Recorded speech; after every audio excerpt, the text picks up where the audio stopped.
I'm glad that I went last in this discussion because it gave me some ideas as to what you might want to hear about. So the first thing I'd like to comment on, or at least give you some information about, is how legislative staff are organized in the United States. Now, the 50 states are 50 different models, and that is something I'd like to emphasize. There is no perfect model here, no perfect solution. Legislatures, thank you, sir. Legislatures are organic institutions that develop around the environment that surrounds them. So you can't just take a practice from one place and automatically apply it somewhere else. So with that being said, the 50 states all have different approaches to their staff models. Most of them have a large central staff. This is the researchers, the lawyers, the people that draft the bills. There is often also personal staff, so legislative aides, people that do constituent work, that help prepare the legislators for each session. There's also political staff that help legislators run for campaigns. Now, it is all well and good to say that every legislature should have many staff and that each member should have 20 or 30 people helping him. Obviously, that cannot be the case. You have to pay these people, and money is not unlimited.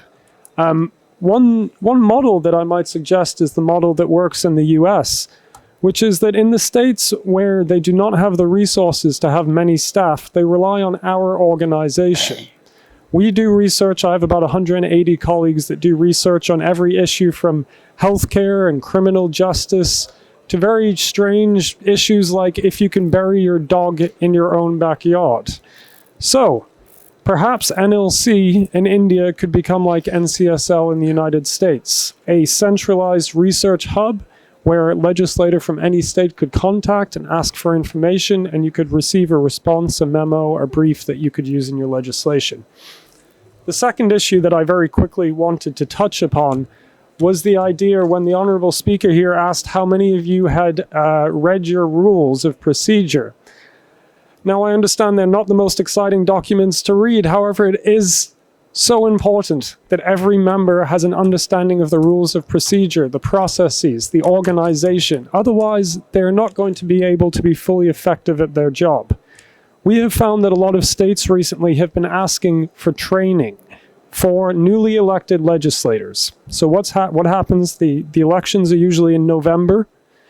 The new members are elected. In December, they're required to go to a training, 3, 4, 5 days, where they must know the rules, they must know the organization. They cannot take their seat until they have passed a test, essentially saying, yes, I can be a legislator, I know what I'm doing.